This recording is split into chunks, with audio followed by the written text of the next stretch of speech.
মুসলমানদের অধঃপতনের এক নম্বর কারণ ইসলাম থেকে সরে যাওয়া।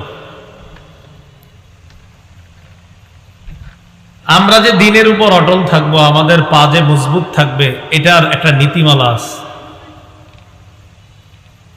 অনেক নীতিমালার মধ্যে আল্লাহ কোরআনে একটা নীতিমালা দিয়েছে। যে নীতিমালার আয়াতটি আমি আপনাদের সামনে পড়লাম, সূরা মুহাম্মদের ৭ নম্বর আয়াত। আল্লাহ পাক রব্বুল আলামিন বলেন, ইন তানসুরুল্লাহ, যদি তোমরা আল্লাহকে সাহায্য করো, মানে আল্লাহর দ্বীনকে সাহায্য করো, ইয়ানসুরকুম, তাহলে আল্লাহ তোমাদেরকে সাহায্য করবে। ওয়ায়ুসাব্বিত আকদামাকুম, তোমাদের পা দৃঢ় রাখবে, মজবুত রাখবেন, অটল রাখবেন। তাহলে আমরা মজবুত না কেন, অটল না কেন? আমরা নিজেদেরকে এই নীতিমালার মধ্যে ফালাইতে হবে, দেখতে হবে আমরা আল্লাহর দ্বীনকে কে কতটুকু সাহায্য করলাম, দ্বীনের উপর কে কতটুকু পরিমাণ অবিচল থাকতে পারলাম, এটা দেখার বিষয়। আল্লাহ শর্ত জুড়ে দিয়েছেন, যদি তোমরা আল্লাহর দ্বীনকে সাহায্য করো, আল্লাহ তোমাদেরকে সাহায্য করবেন। তোমাদের পাগুলোকে আল্লাহ মজবুত রাখবেন, দৃঢ় রাখবেন, অটল রাখবেন।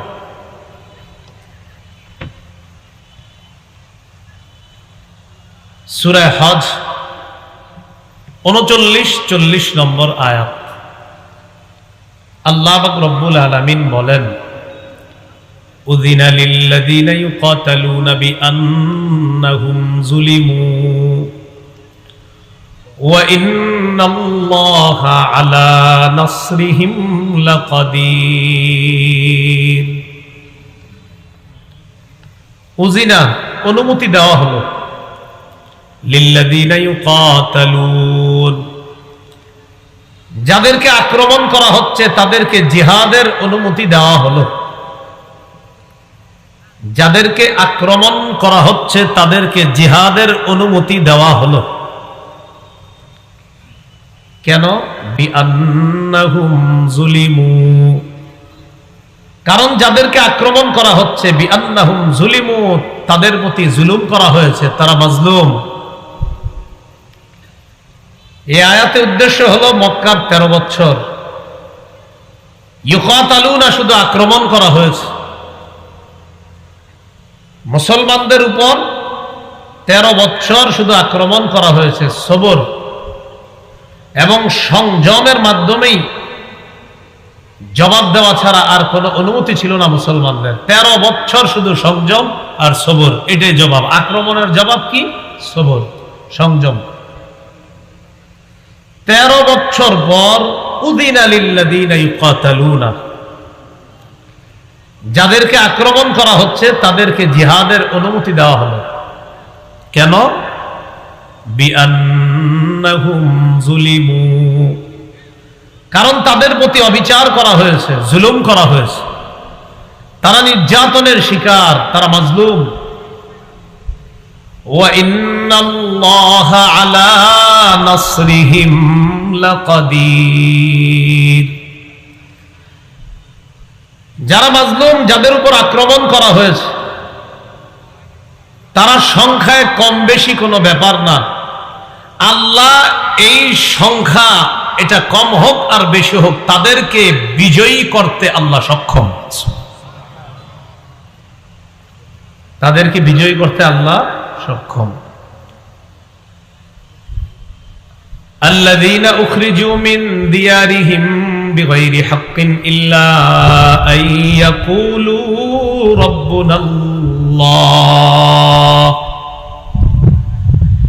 যাদেরকে অন্যায়ভাবে তাদের ঘর থেকে বের করে দেওয়া হয়েছে। সাহাবায়ে কেরামকে বের করে দেওয়া হয়েছে, নিজেদের সম্পদ, বাড়িঘর সব থেকে তাদেরকে বের করে দেওয়া হলো। বিগাইরি হাক্কিন, অন্যায়ভাবে। অপরাধ কি ছিল? ইল্লা আন ইয়াকুলু রাব্বুনাল্লাহ, শুধুমাত্র এই কারণে তাদেরকে অন্যায়ভাবে তাদের ঘর বাড়ি থেকে বের করে দেওয়া হলো, তারা বলেছে আমাদের রব হলেন আল্লাহ। বলেন আমাদের রব কে? বাস এটা কেন বলছে? এই কারণে 13 বছর নির্যাতন করা হয়েছে, 13 বছর জুলুম করা হয়েছে, ঘর বাড়ি থেকে বের করে দেওয়া হয়েছে। অপরাধ, তারা বলছে আমাদের রব আল্লাহ। এবার আল্লাহ বলেন ওয়ালাউলা দাফউল্লাহিন নাস বা'দাহুম বিবা'দিল লাহুদ্দিমাত সাওয়ামি'ু ওয়া বি'আউ ওয়া সালাওয়াত ওয়া বি'আউ ওয়া সালাওয়াতু ওয়া মাসাজিদু ইউযকারু ফীহা ইসমুল্লাহি কাসীরা। যদি আল্লাহ একদল মানুষ, এই একদল মানুষের মাধ্যমে অপর দলকে প্রতিহত না করতেন, জিহাদের বিধান দেওয়ার পর, জিহাদের বিধান দেওয়ার মাধ্যমে একদল মানুষের দ্বারা আরেক দল মানুষকে যদি আল্লাহ প্রতিহত না করতেন, লাহুদ্দিমাত সাওয়ামি'ু ওয়া বি'আউ ওয়া সালাওয়াত ওয়া মাসাজিদু ইউযকারু ফীহা ইসমুল্লাহি কাসীরা। লাহুদ্দিমাত ধ্বংস করে দেওয়া হতো, নিশ্চিহ্ন করে দেওয়া হতো।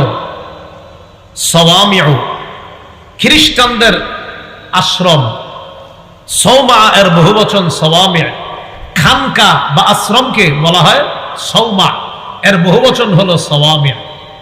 আল্লাহ বলেন খ্রিস্ট ধর্ম যখন দুনিয়াতে ছিল, তখনও যদি একদল খারাপ মানুষকে আরেক দল ভালো মানুষের মাধ্যমে আমি আল্লাহ প্রতিহত না করতাম, ওই খারাপ মানুষগুলা আশ্রমগুলাকে উড়িয়ে দিত, ও বিয়াউ গির্জা উড়িয়ে দিত, ও সালাওয়াত ইহুদিদের উপাসনালয় এগুলোও ধ্বংস করে দেওয়া হতো, ও মাসাজিদ মুসলমানদের মসজিদগুলোও ধ্বংস করে দেওয়া হতো। ইউযকারু ফীহা ইসমুল্লাহি কাসীরা, যে মসজিদের মধ্যে আল্লাহ পাক রব্বুল আলামিনের অধিক স্মরণ করা হয়, যদি আমি আল্লাহ একদল মানুষের মাধ্যমে আরেক দলকে, খারাপ মানুষগুলাকে প্রতিহত না করতাম, তাহলে তারা বিভিন্ন সময় বিভিন্ন ইবাদতের প্রতিষ্ঠানগুলোকে ধ্বংস করে দিত। এই আয়াত থেকে বোঝা যায় যারা ইসলামের বিরোধিতা করে, যারা কোরআনের বিরোধিতা করে, যারা হাদিসের বিরোধিতা করে, তারা যে কোনো সময় মসজিদের উপর আক্রমণ করবে না এটা নিশ্চিত হওয়া যাবে না। যে কোনো সময় মসজিদেও আক্রমণ করতে পারে। প্রতিহত করা জরুরি। এরপরে আল্লাহ কি বলে দেখেন, ওয়ালা ইয়ানসুরান্নাল্লাহু মাইয়ানসুরু, অবশ্যই অবশ্যই আল্লাহ ওই ব্যক্তিকে সাহায্য করবেন যে আল্লাহর দ্বীনকে সাহায্য করে। ইসরাইল কি করতে চাইতেছে? আল্লাহর ঘর মসজিদ বারবার শেষ করে দিতে চাইতেছে, ঠিক না? ইসরাইলকে প্রতিহত করার জন্য মাঝে মাঝে তাদের উপর যে হামলাগুলো হয়, যারা হামলা চালায়, সারা পৃথিবীর মুসলমান সহ সারা পৃথিবীর নির্যাতিত যত মানুষ আছে সবাই এক চেচিয়া ভাবে ইসরাইলের বিরুদ্ধে যারা বলবে তাদের সমর্থন করতে হবে। ইসরাইলের বিরুদ্ধে যারা থাকবে তাদের সমর্থন সবার করতে হবে মুসলমানরা। কারণ এই ইসরাইল বাইতুল মুকাদ্দাস এটাকে যে টার্গেট করছে, এই বাইতুল মুকাদ্দাস এদের টার্গেট, এদের লক্ষ্য। কারণ এই জায়গা বরকতে পরিপূর্ণ, এই জায়গায় এরা ছিনিয়ে নিতে চায়। তো আল্লাহ বলেছেন আল্লাহ ওই ব্যক্তিকে সাহায্য করবেন যে আল্লাহর দ্বীনকে সাহায্য করবে। তো বলছিলাম আমাদের অধঃপতনের 1 নাম্বার কারণ ইসলাম থেকে সরে যাওয়া। ইসলাম থেকে সরে যাওয়ার কি উদাহরণ দিলাম? আল্লাহর দ্বীন, কোথাও কেউ আল্লাহর দ্বীন নিয়ে কথা বলবে, উল্টাপাল্টা করবে, বিরোধিতা করবে, আর আপনি ওই ব্যাপারে চুপ থাকবেন, তো বুঝতে হবে আপনার ভিতরে সমস্যা আছে। চুপ থাকা যাবে না, বরং আল্লাহর দ্বীনকে যেইভাবে হোক, যেভাবে পারা যায় সকলে মিলেমিশে সহযোগিতা করতে হবে। তাহলে আল্লাহ ইসলামের উপর অটল রাখবে, এই ওয়াদা আল্লাহ করছে। ইন্নাল্লাহা লাকাবিয়্যুন আজিজ, নিশ্চয় আল্লাহ মহাশক্তিধর, আজিজ মহাপরাক্রমশালী। আল্লাহর দ্বীনকে আমরা যেভাবে পারি,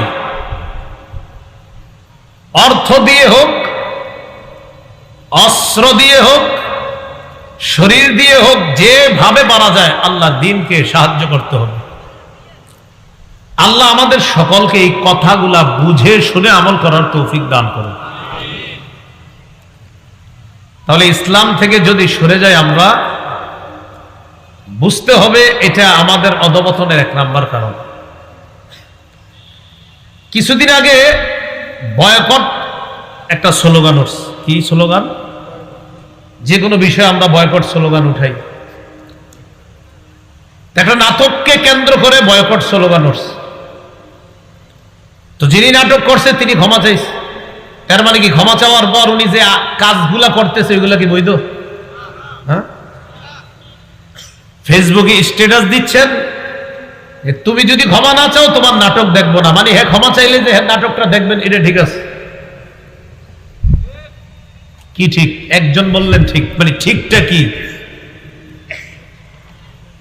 স্ট্যাটাস দিচ্ছেন, সে যদি ক্ষমা না চায় তাহলে তার নাটক দেখবো না। তো ক্ষমা তো চাইছে, এখন দেখবেন না? তা আপনি তো স্ট্যাটাস দিচ্ছেন কেবল, ক্ষমা না চাইলে দেখবেন না। এর মানে উনি এতটুকু ক্ষমা চাইলে তার সব কাজ হালাল। অথচ আল্লাহ কোরআনে বলেন, ইন্নাল্লাযীনা ইউহিব্বুনা আন তাশিআল ফাহিশাতু ফিল্লাযীনা আমানু লাহুম আযাবুন আলীম, লাহুম আযাবুন আলীমুন ফিদ দুনিয়া ওয়াল আখিরাহ। 18 পারা হাফিজি কোরআন মাজিদ অনুযায়ী 11 নম্বর পৃষ্ঠার শুরু আয়াত। ইন্নাল্লাযীনা ইউহিব্বুনা আন তাশিআল ফাহিশা, যারা তাদেরকে ভালোবাসে,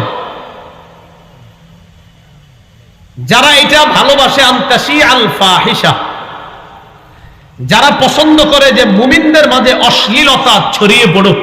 কি বলে দেখেন, যারা পছন্দ করে, যারা এটা চায়, আন তাশিআল ফাহিশা, মুমিনদের মাঝে অশ্লীলতা ছড়িয়ে পড়ুক, এটা যারা চায়, লাহুম আযাবুন আলীমুন, তাদের জন্য যন্ত্রণাদায়ক শাস্তি। এখন আমি আপনার কাছে জানতে চাই, আপনাদের সকলের কাছে জানতে চাই, নাটক, সিনেমা এগুলার মাধ্যমে অশ্লীলতা ছড়িয়ে দেওয়া হচ্ছে কিনা? তো আপনি স্ট্যাটাস দিলেন, এই ব্যাপারে ক্ষমা না চাইলে তার নাটক দেখবো না। এর মানে তিনি ক্ষমা চাইলে তার অন্যান্য যে অশ্লীল কর্মগুলো আছে সেগুলাকে আপনি সমর্থন দিচ্ছেন। অথচ আল্লাহ বলছেন, যারা এটা পছন্দ করে যে মুমিনদের মাঝে অশ্লীলতা ছড়িয়ে পড়ুক, তাদের জন্য দুনিয়া আখেরাতে কঠিন শাস্তি। বয়কট করার আগেও যেমন সেগুলা হারাম, বয়কটের পরেও ওই নাটক, সিনেমার অশ্লীলতা হারাম। এগুলাকে যারা সমর্থন করবে তারাও হারামকে সমর্থনকারী হিসাবে গণ্য হবে। আপনি বয়কট তো বুঝে শুনে লিখতে হবে তো। মানে আপনি আমারে বললেন, হুজুর আপনি খালি এই আকামটা ছাড়েন, বাকি সব আকামগুলা মাইনা নিছি আমরা। মানে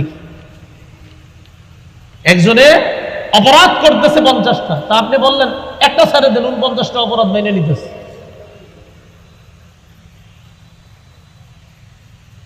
এই জন্য আপনারা সাহস করে লাগবেন, বয়কট অশ্লীলতা। কি লিখবেন? হ্যাঁ, এইটা লিখেন। তো বলছিলাম, আমাদের অধঃপতনের 1 নাম্বার কারণ ইসলাম থেকে সরে যাওয়া। মুসলমানদের অধঃপতনের 2য় কারণ ভাতৃপ্রেম কমে যাওয়া। বলেন, কি বললাম? বলেন, ভ্রাতৃত্ব কমে যাওয়া। কি কমে যাওয়া? ভ্রাতৃত্ব, এটা আর নাই মুসলমানদের মাঝে। এটা মন দিয়ে শুনেন। বিসমিল্লাহ। আল্লাহুম্মা লাকাল হামদু ওয়া লাকাশ শুকর। ভ্রাতৃত্ব এটা মুসলমানদের মাঝে কমে যাচ্ছে। সূরা হুজুরাতের 10 নম্বর আয়াতে আল্লাহ বলেন, ইন্নামাল মুমিনুনা ইখওয়াতুন ফাসলিহু বাইনা আখাওয়াইকুম ওয়াত্তাকুল্লাহা লাআল্লাকুম তুরহামুন। মুমিনরা পরস্পর ভাই ভাই। ফাসলিহু বাইনা আখাওয়াইকুম, তোমরা ভাইদের মাঝে আপোষে মীমাংসা করে দাও। ওয়াত্তাকুল্লাহ, তোমরা আল্লাহকে ভয় করো। লাআল্লাকুম তুরহামুন, যাতে তোমাদের প্রতি দয়া করা হয়, মায়া করা হয়। ইন্নামাল মুমিনুনা ইখওয়া, মুমিনরা পরস্পর ভাই ভাই। সবাই বলেন, মুমিনরা পরস্পর ভাই ভাই। এখন বলেন তো, আপন ভাই ভাই ভাই ভাই একসাথে আছি আমরা মিলেমিশে, তো আমরা মিলেমিশে থাকলে তো আমাদের মাঝে ঝগড়া হওয়ার কথা না। আমরা তো মিলেমিশে আছি। আল্লাহ আমাদের সকলকে বলছে ভাই ভাই, তো আমরা তো মিলেমিশে আছি, তো আমাদের সমস্যা হওয়ার তো কথা না। এর মানে আমরা মিলেমিশে নাই, আমরা মিলেমিশে নাই। আল্লাহ বলছে ইন্নামাল মুমিনুনা ইখওয়া, মুমিনরা ভাই ভাই, কিন্তু আমরা ভাই ভাই নাই। ফাসলিহু বাইনা আখাওয়াইকুম, আল্লাহ বলেন ভাই ভাইয়ের মধ্যে আপোষে তোমরা মীমাংসা করে দাও। ওয়াত্তাকুল্লাহা লাআল্লাকুম তুরহামুন, আল্লাহকে ভয় করো যাতে তোমাদের প্রতি দয়া করা হয়। ভাই, এটা এক আজীব শব্দ। ভাই বললে হাজারো ঝগড়া বিবাদ খতম হয়ে যায়। আপনার উপরে কেউ একজন রাগ করছে, ভাই রাগ করে না, ভাই বলার সাথে সাথে ওর 100 মিটারের রাগ, এটা কইমা পুরো একদম 10-এ এসে যায়। ভাই বলাটা এমন এক সৌন্দর্যতা। ভাই, এটা আজীব শব্দ। রাগ হয়ে আসছে আপনার দিকে কি এক কারণে, রাস্তায় সামনে আসার পরে আসসালামু আলাইকুম ভাইজান, ভালো আছেন? উনি দেখবেন হাইসা আপনার মুসাফা করবে, অথচ আসছিল দেওয়ার জন্য। বিদায় হজের ভাষণে রাসূল সাল্লাল্লাহু আলাইহি সাল্লাম এটাই বলে গেছে আমাদের। ইবনে হিশামের মধ্যে আসছে, বিদায় হজের ভাষণে সবাইরে ডাকছেন, নবী ডাইকা বললেন, ইয়া আইয়ুহান নাস ইসমাউ কওলি ওয়াআকিলুহু, হে লোক সকল, তোমরা আমার কথা শোনো, তোমরা আমার কথা বুঝো, জেনে রাখো, আন্না কুল্লা মুসলিমিন আখুন লিল মুসলিম। বিদায় হজের এই ভাষণে আমি নবী সারা পৃথিবীর প্রত্যেকটা মুসলমান আরেক মুসলমানের জন্য ভাই বলে ঘোষণা করে দিলাম।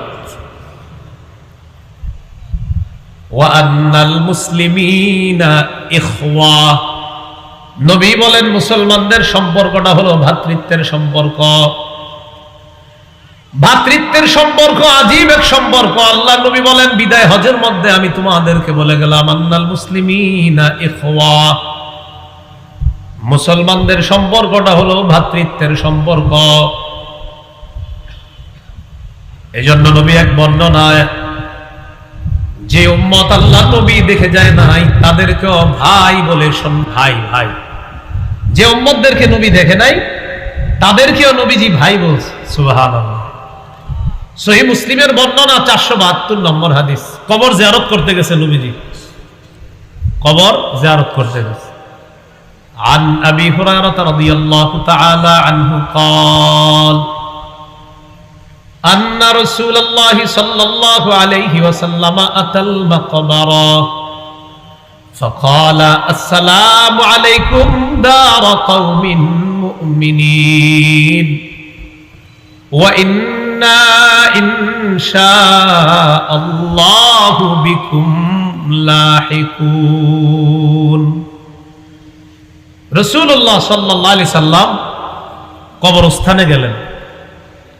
যাওয়ার পর কবরবাসীদেরকে ডাইকা লক্ষ্য করে বললেন, আসসালামু আলাইকুম দার কওমিন মুমিনিন, আসসালামু আলাইকুম দার কওমিন মুমিনিন।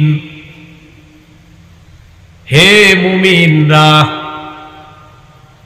হে ওই সমস্ত মুমিনরা যেই জায়গায় তোমরা আছো, তোমাদের প্রতি সালাম। আসসালামু আলাইকুম, তোমাদের প্রতি সালাম। ও কবরবাসী ইমানদারগণ, তোমাদের প্রতি সালাম। ওয়া ইন্না ইনশাআল্লাহু বিকুম লাহিকুন, আল্লাহ চাইলে অচিরেই তোমাদের সাথে আমরাও মিলিত হব। ঠিক না? কবরস্থানে গিয়ে এইভাবে বলবেন, আসসালামু আলাইকুম দার কওমিন মুমিনিন ওয়া ইন্না ইনশাআল্লাহু বিকুম লাহিকুন। বাংলা হলো, হে কবরবাসী মুমিনগণ, তোমাদের প্রতি সালাম, অচিরেই আমরাও তোমাদের সাথে সাক্ষাৎ করব। ওয়াদিতু আন্না ক্বাদ রাআইনা ইখওয়ানানা। হঠাৎ আল্লাহ নবী বলেন, আমার আশা আমি যদি আমার ভাইদেরকে দেখতে পাইতাম। একটু বুঝেন এই জায়গাটা। নবী বলেন, আমার আশা, আমার মন চায়, ও সাহাবীরা, আমি যদি আমার ভাইদেরকে দেখতে পাইতাম, আমার মন চায় আমি যদি আমার ভাইদেরকে দেখতে পাইতাম। কাদেরকে? ভাই। তাহলে নবী মুখ দিয়ে কি বলছে বলেন তো? এটা কয়েকবার বলেন সবাই, কি বলছে? কি বলছে?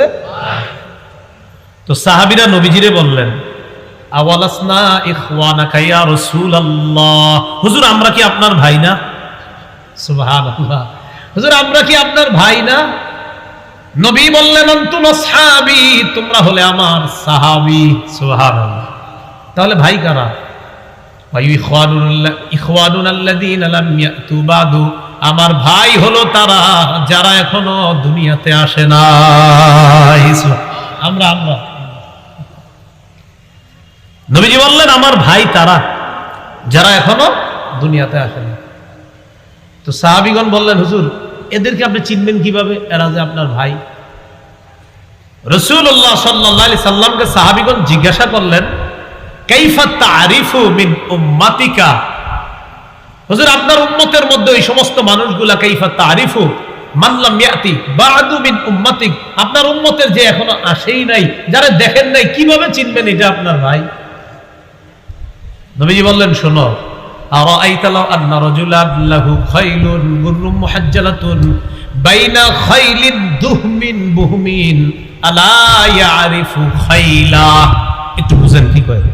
নবীজি বলেন, কোন ব্যক্তির সাদা কপাল বিশিষ্ট, সাদা হাত পা বিশিষ্ট, কোন ব্যক্তির সাদা কপাল বিশিষ্ট, সাদা হাত পা বিশিষ্ট একটা ঘোড়া যদি কালো ঘোড়ার মধ্যে থাকে, আলা ইয়ারিফু খাইলা, সে কি তার ঘোড়াটাকে চিনবে না?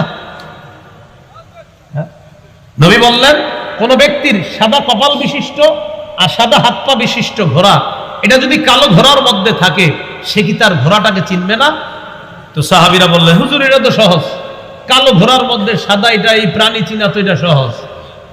নবীজি বললেন, ফাইন্নাহুম ইয়াতুনা ইয়াউমাল কিয়ামাতি গুররাম মুহাজ্জালিনা মিনাল ওযু, আমার ভাইদেরকে যদি আমি দেখি না ওযু করার কারণে, তাদের ওযুর অঙ্গগুলো এমন ভাবে চকচক করতে থাকবে, কিয়ামতের ময়দানে দেখেই চিনতে পারবো এগুলাই হলো আমার ভাই। এজন্য নামাজ কম পড়বে, নামাজ বেশি বললে ওযু করা লাগবে, ওযু করলে চকচক করবে, চকচক করলে কোটি কোটি কাফের বেঈমানের মাঝেও নবী চিনতে পারবে, হা হা এটা আমার সে উম্মত। রাসূলুল্লাহ সাল্লাল্লাহু আলাইহি সাল্লাম বলেন, আমার ভাই তাদেরকে যদি আমি দেখতে পারতাম, তো তারা এখনো আসে নাই, কয় সমস্যা নাই, এদেরকে দেখলে আমি চিনবো, কোনো সমস্যা হবে না, তাদেরকে চিনতে আমার কোনো সমস্যা হবে না। তাহলে কি বুঝাইতে চাইলাম? ভাই এটা খুব মায়ার শব্দ। ভাই বললে অনেক কিছু সহজ হয়ে যাবে। আল্লাহ আমাদের সকলকে কথাগুলো বোঝার তৌফিক দান করেন। সহিহ মুসলিমের বর্ণনা 2563 নম্বর হাদিস। আমাদের মাদ্রাসার পাঠ্যপুস্তক অনুসারে মোট হাদিস সংখ্যা হবে 3033টা, আর আপনাদের পকেটের হুজুর অনুযায়ী হাদিস নাম্বার হবে 6435।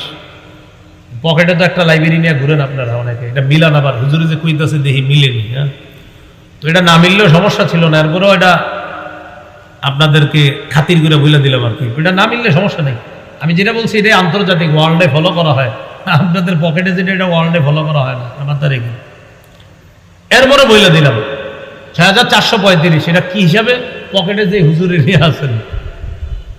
আর মাদ্রাসার পাঠ্যপুস্তক অনুসারে এবং সারা পৃথিবীর মুসলিমের যে কপি, ওই কপি অনুযায়ী 2563 নম্বর হাদিস, মোট হাদিস সংখ্যা হবে 3033টা। আর আপনাদের পকেটে যেটা আছে ওটা হলো 6435, মোট হাদিস সংখ্যা হবে 7453টা। এই হাদিসের মধ্যে আছে ক্বালা রাসূলুল্লাহ সাল্লাল্লাহু আলাইহি ওয়াসাল্লাম লা তাহাসাদু ওয়ালা তানাজাশু ওয়ালা তাবাগাদু ওয়ালা তাদাবারু ওয়ালা ইয়াবি' বা'দুকুম আলা বাই'i বা'দিন ওয়া কুনু ইবাদাল্লাহি ইখওয়ানা। নবীজি বলেন লা তাহাসাদু, তোমরা পরস্পর হিংসা করো না, ওয়ালা তানাজাশু, তোমরা পরস্পর ধোঁকাবাজি করো না। ধোঁকাবাজি আসেনি আমাদের মাঝে? হিংসা। ওয়ালা তাবাগাদু, তোমরা পরস্পর বিদ্বেষ পোষণ করো না। ওয়ালা তাদাবারু, একজন আরেকজনের ক্ষতি করার জন্য আড়ালে শত্রুতা করো না। সামনাসামনি চা খাওয়ায়, মোগলাই খাওয়ায়, পিছনে গিয়ে কয় ওরে মার। হ্যাঁ, এরকম আছে না? ওয়ালা তাদাবারু, কারো ক্ষতি করার জন্য আড়ালে শত্রুতা করো না। তাদাবারুর অনুবাদটা মনে রাখবেন, ওয়ালা তাদাবারু, কারো ক্ষতি করার জন্য আড়ালে শত্রুতা করো না। সামনাসামনি শত্রুর চাইতে আড়ালের শত্রু বেশি ভয়ঙ্কর। কারণ সামনের শত্রু যে ওরে আপনি চিনতেছেন আমার শত্রু, তখন আপনি অন্তত নিজের আত্মরক্ষার জন্য কিছু একটু পারবেন। কিন্তু যেটা আপনার আড়ালে শত্রু, এটা থেকে বাঁচা বড় মুশকিল। এটা থেকে বাঁচা কি মুশকিল, খুব মুশকিল। ওয়ালা ইয়াবি' বা'দুকুম আলা বাই'i বা'দিন, একজনের কেনা বেচার উপর আরেকজন যেন কেনা বেচা না করে। ওয়া কুনু ইবাদাল্লাহি ইখওয়ানা, নবী বলেন হে আল্লাহর বান্দারা, তোমরা ভাই ভাই হয়ে যাও। কি হয়ে যাও বলেন না একটু সবাই, কি হয়ে যাও? নবী আমাদেরকে কি হয়ে যেতে বলছে? নবী বললেন পরস্পর হিংসা করো না, পরস্পর বিদ্বেষ পোষণ করো না, পরস্পর ধোঁকাবাজি করো না, একজন আরেকজনের ক্ষতি করার জন্য আড়ালে শত্রুতা করো না, একজন আরেকজনের কেনা বেচার সময় কেনা বেচা করবা না।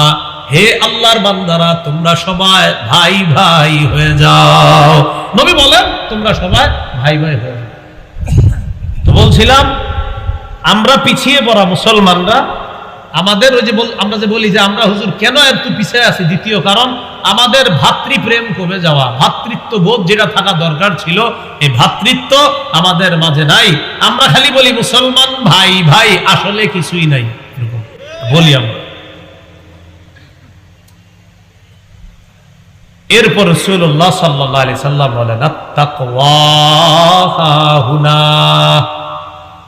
আত-তাকওয়া হাহুনা, আত-তাকওয়া হাহুনা। নবী বলেন তাকওয়া এখানে, তাকওয়া এখানে, তাকওয়া এখানে। ইউশিরু ইলা সাদরিহি সালাসা মাররাত, বুকের দিকে 3 বার ইঙ্গিত করে বললেন এখানে তাকওয়া, এখানে তাকওয়া, এখানে তাকওয়া। তাকওয়া থাকার জায়গা বুক। বলেন তাকওয়া থাকার জায়গা কোথায়? বুক। আসলে তাকওয়া থাকার জায়গা হলো কলব। বলেন কি? তো বুক দেখাইছে কেন? বুকে থাকে কলব, এই জন্য কলব। বলেন তাকওয়া থাকার জায়গা কি? কলব। তো রাসূল দেখাইছে ইলা সাদরিহি, বুকের দিকে, মানে ওই বুকের ভিতরে যে কলব, ওই কলব। আর কলব কোথায় থাকে? বুকে। বলেন কোথায়? এটা কোরআনে তো আছে, فإنها لا تعمى الأبصار ولكن تعمى القلوب التي في الصدور। আল্লাহ বলেন فإنها لا تعمى الأبصار, প্রকৃতপক্ষে চক্ষু অন্ধ হয় না, ولكن تعمى القلوب التي في الصدور, বক্ষস্থিত হৃদয় অন্ধ হয়। প্রকৃতপক্ষে অন্ধ হয় বক্ষস্থিত হৃদয়। যে কলব, যে হৃদয় বক্ষে থাকে, এটাই অন্ধ হয়। তাহলে কলব কোথায়? বক্ষে। বুকের মধ্যে কলব, আর কলবের মধ্যে তাকওয়া। আল্লাহ বলছেন কলব বুকের মধ্যে, আল্লাহ বলছেন কলব বুকের মধ্যে। রাসূল দেখাইছেন তাকওয়া এখানে, তাকওয়া এখানে, তাকওয়া এখানে। তাকওয়া থাকার জায়গা রাসূল বললেন বুকের দিকে ইঙ্গিত করলেন, এর মানে বুকে যে কলব, ওই কলব। আর কলব যে বুকে থাকে এটা কোথায় আছে? এটা কোরআনে আছে। এই যে ওয়ালাকিন তা'মাল কুলুবুল্লাতী ফিস সুদূর, আল্লাহ বলছেন চোখ প্রকৃত অন্ধ হয় না, বক্ষস্থিত হৃদয় এটাই অন্ধ হয়। তো এটা কই আছে? ওয়ালাকিন তা'মাল কুলুবুল্লাতী ফিস সুদূর 17 পারা। কত পারা? এটা 17 পারা আছে, গালেবান 16 পৃষ্ঠার শেষের দিকে। হ্যাঁ,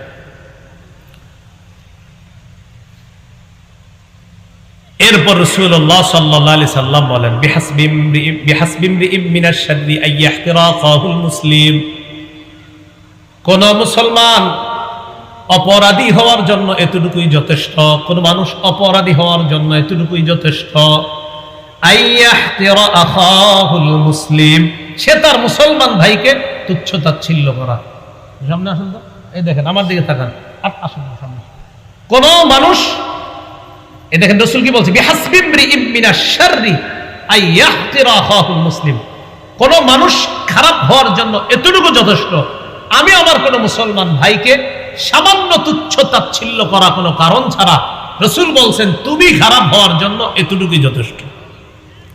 তুমি তোমার কোন মুসলমান ভাইকে তুচ্ছ তাচ্ছিল্য করা তোমার খারাপ হওয়ার জন্য এতটুকুই যথেষ্ট। তাহলে আমরা প্রকৃতপক্ষে ভাই ভাই হব। বলেন মুসলমান মুসলমানের ভাই, বলেন মুসলমান মুসলমানের ভাই। তাহলে আমাদের অধঃপতনের দ্বিতীয় কারণ ভ্রাতৃত্ববোধ না থাকা। মূলত পক্ষে ভ্রাতৃত্ব যেমন থাকা উচিত ছিল এটা আসলে নাই। ফিলিস্তিনের জন্য আসলে আমাদের কষ্ট লাগে কিনা, যদি মুখ দিয়ে বলি লাগে, কিন্তু আসলে কলবে লাগে না, বুঝতে হবে আমার মাঝে ভ্রাতৃত্ববোধ নাই। কারণ নবীজি বলছেন সারা পৃথিবীর সব মুসলমান কাজাসাদিন ওয়াহিদ, একটা দেহের মতো। কেন আপনারা বলেন আমার দেহের হাতে ব্যথা পাইলে এই ব্যথা কি শুধু হাতে, না আমার পুরো দেহে অনুভব হয়? পৃথিবীর কোন এক জায়গায় কোন মুসলমানের উপর যদি আঘাত আসে, কোন মুসলমানের শরীর যদি ব্যথা করে, সারা পৃথিবীর মুসলমানদের শরীর ব্যথা করতে হবে। এটা হলো ভাই, এটা হলো ভাই, এটা হলো এক দেহ। তাহলে আমরা কোরআন হাদিস থেকে দুইটা গুরুত্বপূর্ণ বিষয় জানলাম।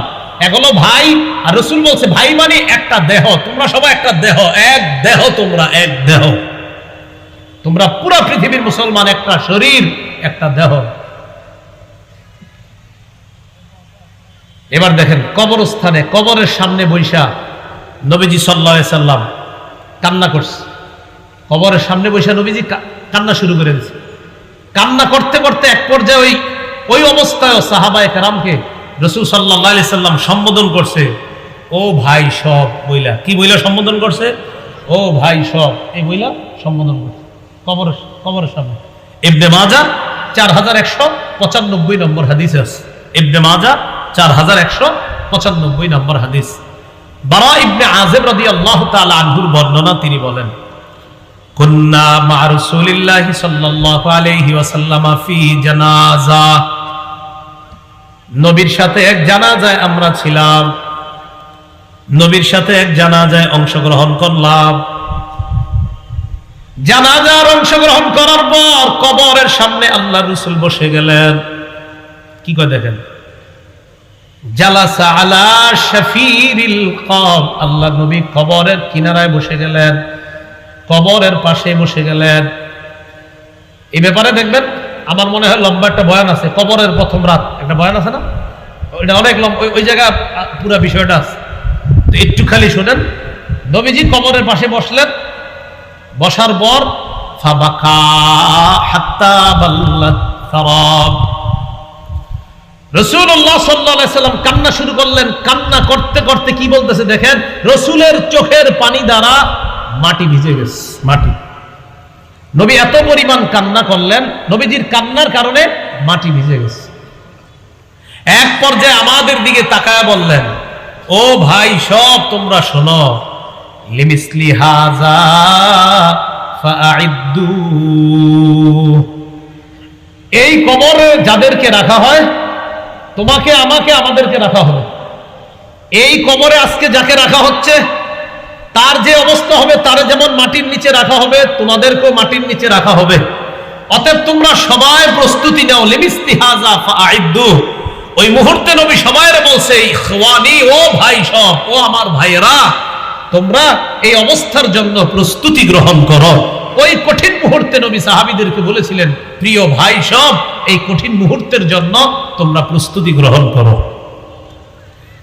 এখানে আমার কবরের আলোচনা করার উদ্দেশ্য ছিল না, কবরের বিষয়টা বলা উদ্দেশ্য ছিল না, সেটা বোঝানো উদ্দেশ্য ছিল এত কঠিন একটা মুহূর্তে নবী সবাইরে কত মায়ার একটা সুরে বললেন, ও প্রিয় ভাই সব, এই অবস্থার জন্য তোমরা তৈরি থাকো। তো বুঝাইতে চাইলাম ভাই জিনিসটা কত দামি। তা আমাদের অধঃপতনের দ্বিতীয় কারণ সম্পর্কে আমি আলোচনা করছিলাম, ভ্রাতৃত্ব নাই। সহিহ বুখারীর বর্ণনা 13 নম্বর হাদিস, একদম শুরুর দিকে হাদিসটা। এই হাদিসের মধ্যে আসছে, عن أنس بن مالك رضي الله تعالى عنه أن رسول الله صلى الله عليه وسلم قال لا يؤمن أحدكم حتى يحب لأخيه ما يحب لنفسه। নবী বলেন, তোমাদের মধ্যে কেউ ততক্ষণ পরিপূর্ণ ঈমানদার হতে পারবে না। এটা সবাই মিলে একটু অনুবাদটা করি, বলেন, তোমাদের মধ্যে কোন ব্যক্তি ততক্ষণ পরিপূর্ণ ঈমানদার হতে পারবে না যতক্ষণ সে নিজের জন্য যা পছন্দ করে তার ভাইয়ের জন্য যদি সেটা পছন্দ না করে। আপনি আপনার জন্য যেটা পছন্দ করেন আপনার ভাইয়ের জন্য, এই ভাই মানি আমাদের যেই ভাই, মুসলিম আমরা ভাই ভাই, এই ভাইয়ের জন্য আমার সেটা পছন্দ করতে হবে। আপনি রাস্তায় চলার সময় কলার সিলকায় পিছল খেয়ে পড়ে গেছেন, এখন বলেন এই কলার সিলকায় যে আপনি আছর খাইলেন, পড়ে গেলেন, এটা কি পছন্দ আপনার? কিন্তু আপনি চিন্তা করলেন কি, আমি পড়ছি আর ওরা আইতাছে, আহুক ওরাও পড়ুক। আপনি এটা তো পরিপূর্ণ ঈমানদার হতে পারলেন না। আপনি রাস্তায় চলতেছেন, আপনার পায়ে একটা ইট লাগছে, ইটের টুকরা, আর আপনি চিন্তা করলেন আমার পায়ে লাগলো, ও আচ্ছা আরো 3 জন আইতেছে, তা আসো, খাড়াই রয়েছেন, এরা ইটের মধ্যে লেগে পড়ছে, আপনি হাসতেছেন, আমি একটু আগে পড়ছি। অথচ বুখারীর বর্ণনা, রাসূলুল্লাহ সাল্লাল্লাহু আলাইহি সাল্লাম বলেন, রাস্তায় কোনো ইট, কষ্টদায়ক কোনো জিনিস যদি কেউ সরায় দেয়, গুফিরা লাহু মা তাকাদ্দামা মিন যামবি, তার আগের সব গুনাহ মাফ। তা আপনি আপনার ভাইয়ের জন্য একটু পছন্দ করতে পারলেন না, আর জীবনে কি পারবেন? আপনি কি পছন্দ করলেন যে আমি পড়ে গেছি, আমার ভাইও পড়ুক। আপনি এক জায়গায় টাকা ইনভেস্ট করে লস খাইছেন, আপনি জানেন যে এই জায়গাটা এমন এক জায়গা যে আসবে সেই লস খাবে, আপনি চিন্তা করলেন তোরাও যা, বুঝবি কদিন পরে। কেন? আপনি আগে থেকে সতর্ক করলে সমস্যা নেই। তাহলে উনি লস খাইছে, উনি চায় আরো 10 জন খাক। এটা মুমিনের পরিচয় না, এটা ভাইয়ের পরিচয় না। ভাই কখনো ভাইয়ের ক্ষতি চায় না। আল্লাহ আমাদেরকে কথাগুলা বুঝার তৌফিক দান করেন। এলাকায় ভাই ভাইয়ে ভাগ হয়, আছে না এরকম? ভাই ভাইয়ের এখন বাবা আলাদা করে দিচ্ছে, তো তাদের জমি থাকে না, জমি আপন ভাইয়ের জমি, মনে করেন ওর নিজেরটা একটু ক্ষতি হয়েছে, ও এখন চায় ওর আপন ভাইয়ের জমি একটু ক্ষতি হোক। আরে আপনি আমি তো ভাই, ঠিক আছে, পরে আপন ভাই তো ভাইরে ভাই মনে করতেছেন, আর মুসলমান ভাই ভাই, এটা কবে? আপন ভাই ভাইরে 10 বছর সালাম দেয় না, এ আবার কেমন আপন ভাই? আল্লাহ আমাদেরকে কথাগুলা বুঝার তৌফিক দান করেন। আমাদের অধঃপতনের 3 নম্বর কারণ, বলেন, ঝগড়া বিবাদ, বলেন, অযথা বিষয়ে সংঘাতে জড়িয়ে পড়া, ঝগড়া বিবাদে জড়িয়ে পড়া। অযথা বিষয়ে কি করি আমরা? ঝগড়া বিবাদে জড়িয়ে পড়ি। আমি এই অযথা বিষয়ে ঝগড়া যেন না হয়, এটার জন্য একটা কৌশল অবলম্বন করেছিলাম, আলহামদুলিল্লাহ কাজ হয়েছে। একটা ঝগড়াটারে থামানোর জন্য একটা কৌশল অবলম্বন করছি, মোটামুটি থামছে, আশা করি আরো থামবে। ঝগড়া বিবাদ অযথা বিষয়ে না করা, এটা ভালো।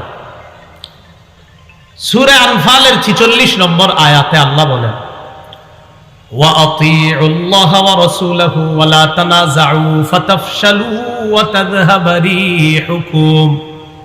তোমরা আল্লাহর আনুগত্য করো রাসূলের আনুগত্য করো, ওয়ালা তানাজাউ, পরস্পর ঝগড়া করো না, ফাতাফশালু, যদি ঝগড়া করো, ফাতাফশালু, তোমরা সাহস হারা হয়ে যাবে, ওয়া তাযহাবা রিহুকুম, তোমাদের শক্তি কমে যাবে, ওয়াসবিরু ইন্নাল্লাহা মা'আস সাবিরিন, তোমরা ধৈর্য ধরো, ধৈর্যশীলদের সাথে আল্লাহ আছে। আমার সাথে সবাই জোরে আওয়াজে বলবেন, বলেন ইসলামের শাখাগত কোনো বিষয় নিয়ে, যেগুলো সুন্নত মুস্তাহাব বিষয়, এই জাতীয় কোনো বিষয় নিয়ে অযথা ঝগড়া বাঁধাবো না, ঝগড়া করব না। এতে বলেন, এতে আমাদের একতা নামক শক্তি দিন দিন দুর্বল হয়ে যাবে। এটা একটা সুকৌশল, এটা একটা প্রি প্ল্যান। মুসলমান যখন দেখবেন খুব সুন্দরভাবে থাকবে, সুন্দর কাটাইতেছে, হঠাৎ একটা মুস্তাহাব বিষয়ে বলবে, চ্যালেঞ্জ দিলাম, পারলে কে আসো গ্রহণ করো। এই জাতীয় মুস্তাহাব্বাত, সুন্নাহ, সুনান বিষয়, মীমাংসিত সুন্নত, যে সুন্নত নিয়ে বছরের পর বছর কোনো লড়াই দ্বন্দ্ব ঝগড়া আমাদের মাঝে নাই, হঠাৎ কেন আমাদের মাঝে এই ঝগড়াগুলো হবে? এই জন্য আল্লাহ সূরা আনফালের 46 নম্বর আয়াতে বললেন, আতিউল্লাহ, আল্লাহর আনুগত্য করো, ওয়া রাসূলা, রাসূলের আনুগত্য করো, ওয়ালা তানাজাউ, ঝগড়া করো না, ফাতাফশালু, এতে তোমরা সাহস হারা হয়ে যাবে, ওয়া তাযহাবা রিহুকুম, তোমাদের শক্তি কমে যাবে। একতা শক্তি বলেন আর যেই শক্তি বলেন সব কমে যাবে। ওয়াসবিরু, সবর করো, ইন্নাল্লাহা মা'আস সাবিরিন, আল্লাহ ধৈর্যশীলদের সাথে আছে। কয় নাম্বার গেল? 3 নাম্বার। 1 নাম্বার ইসলাম থেকে সরে আসা, 2 নাম্বার ভ্রাতৃত্ব নাই, 3 নাম্বার অযথা ঝগড়া, হ্যাঁ অযথা বিষয়ে ঝগড়া করা, 4 নাম্বার বলেন দুনিয়ার প্রতি ঝুঁকে যাওয়া, আখেরাতের প্রতি বিমুখ হওয়া। দুনিয়ার প্রতি ঝুঁকে যাওয়া, আখেরাতের প্রতি বিমুখ হওয়া। দেখবেন দুনিয়াতে আমি এটা করব সেটা করব, এই সব করতে গিয়ে আমার একটা আসল জিনিস ছেড়ে দেই, সেটা ইসলাম। মানে আমি সব করব, খালি একটা না করব, সেটা কি? ভাই নামাজ পড়ছেন গত 10 দিন, আহা হুজুর পেরেশানিতে ভুলে গেছে, মানে উনি সব করবে, শুধু নামাজটা ভুলে গেছে। আরে ভাই আপনারা আগে 5 ওয়াক্ত নামাজে আসতেন, হুজুর তখন ব্যস্ততা কম ছিল, ও এখন কয়েকটা আসেন, 3 ওয়াক্তে, আস্তে আস্তে 3 ওয়াক্তে। তো ইদানিং দেখা যায় না, আর বললেন না, আমার অধীনে এখন আছে 40,000, টেনশনে আর নামাজ পড়তে পারি না। তা আপনি করলেনটা কি? তিরমিজির বর্ণনা 2320 নম্বর হাদিস, রাসূলুল্লাহ সাল্লাল্লাহু আলাইহি সাল্লাম বলেন, লাউ কানাতিদ দুনিয়া তা'দিলু ইনদাল্লাহি জানাহা বাউদা, এই পৃথিবী যদি আল্লাহর কাছে মাছির ডানা পরিমাণ হইতো, মশার ডানা পরিমাণ মূল্য যদি থাকতো, এই পৃথিবীটা যদি আল্লাহর কাছে মশার যে ডানা, এই ডানা পরিমাণও যদি মূল্য থাকতো আল্লাহর কাছে, মা সাকা কাফিরা মিনহা শারবাতা মা, একজন কাফেরকে আল্লাহ এক ঢোক পানি পান করাইতো না। যদি এই দুনিয়ার মূল্য মাছির ডানা পরিমাণ, মশার ডানা পরিমাণ হইতো, কোন কাফেরকে আল্লাহ এক ঢোক পানি পান করাইতেন না আল্লাহ। এই জন্য মুসলমানদের টার্গেট হবে আখেরাত। আখেরাত সামনে রেখে মুসলমান দুনিয়া কামাই করবে, ঠিক আছে, দুনিয়াতে আখেরাত সামনে রেখে হালাল ভাবে আপনি কামাই করতে হবে, কিন্তু দুনিয়া সামনে রেখে আখেরাত না, বরং আখেরাত সামনে রেখে দুনিয়া। এগুলো 4 নাম্বার। আমাদের অধপতনের 5 নাম্বার কারণ, একটু আমার সাথে এরা বলেন,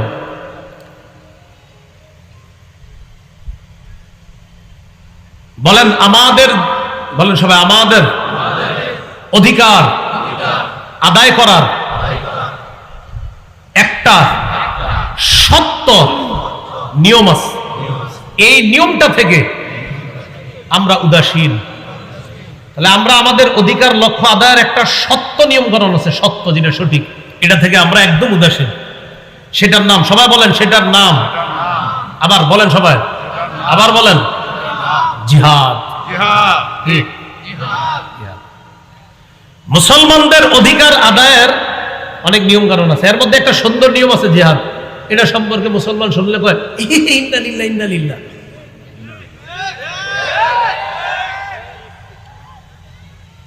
এটা থেকে মুসলমান বিমুখ। গাফেল, উদাসীন মুসলমান। খুব সাবধান। সূরা তাওবা 38-39 নম্বর আয়াতে আল্লাহ বলেন, মালাকুম ইদা কিলা লাকুম ইনফিরু ফি সাবিলিল্লাহি সাকালতুম ইলাল আরদ ইয়া আইয়ুহাল্লাযীনা আমানু মা লাকুম ইদা কিলা লাকুম ইনফিরু ফি সাবিলিল্লাহি সাকালতুম ইলাল আরদ। আচ্ছা, তোমাদের কি হলো? তোমাদেরকে যখন আল্লাহর রাস্তায় বের হতে বলা হয় তখন তোমরা দুনিয়ার প্রতি ঝুঁকে পড়ো। ঘটনা কি তোমাদের? আরদিতুম বিল হায়াতিদ দুনিয়া মিনাল আখিরাহ, তোমরা কি আখিরাতের মোকাবেলায় দুনিয়া নিয়ে তোমরা সন্তুষ্ট? ফামা মাতাউল হায়াতিদ দুনিয়া ফিল আখিরাতি ইল্লা কলিল, অথচ আখিরাতের মোকাবেলায় দুনিয়ার ভোগ বিলাস সামান্য কিছু ছাড়া আর কিছুই না। অথচ তোমাদেরকে যখন বলা হয় জিহাদের কথা তখন তোমরা দুনিয়ার প্রতি আমনে যান, আমি ঘরে থাকি।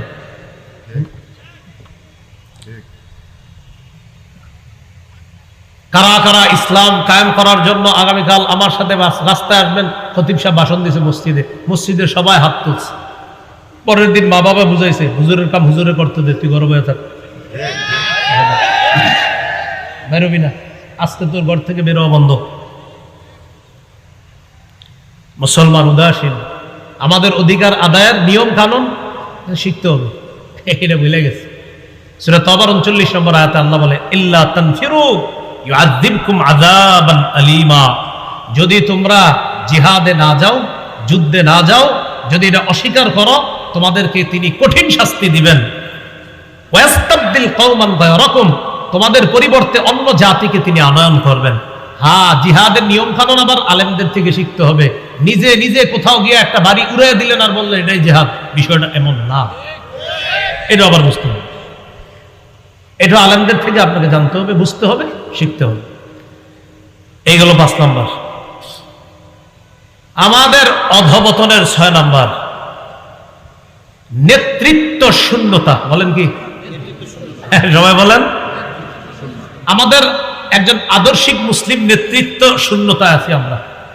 যদিও আলহামদুলিল্লাহ সারা পৃথিবীতে আমাদের ভাইয়েরা দেখায় দিতেছে মুসলমানরা শাসন ক্ষমতায় আসলে কি হবে, শুধু এক দেশ সারা দুনিয়ারে নাচাইতেছে। এরকম যদি 10টা হয় তো অবস্থাটা কি হবে? আমাদের ভাইয়েরা দেখাই দিতেছে সারা দুনিয়া, কয় তোমার সাথে সম্পর্ক নাই, ভাইয়েরা কয় কোনো সমস্যা নাই। এখন যারা কইছে সম্পর্ক রাখবো না, হেরাই কয় আসসালামু আলাইকুম হুজুর, ভালো আছেন। কারণ সারা পৃথিবী মানতে হবে, শান্তি চাও ইসলামের পতাকা তলে আসো, মানতে হবে। এটা আমাদের ভাইরা দেখা দিতেছে। এছাড়া আমাদের মুসলমানরা যে যেখানে আছে, একজন আছে মাশাআল্লাহ আরবে বৈশা রয়েছে, উনি বুঝায়, উনি অনেক কিছু করবে। এই ফিলিস্তিন ইস্যুতে উনি আরো কয়েকজনের কি পরিমাণ ভূমিকা দরকার ছিল না? এগুলার ভূমিকা এক নিঃসন্দেহে মুনাফিকি ভূমিকা, কোনো সন্দেহ নাই। এই জন্য এদের কাজ থাকবে মৌলিকভাবে 4টা। বলেন কয়টা? ইসলামী রাষ্ট্রের মূল উদ্দেশ্য হবে 4টা, আর মুসলিম জাহানের রাষ্ট্রপতি যারা হবে তাদের এই 4 কাজ বাস্তবায়ন করতে হবে।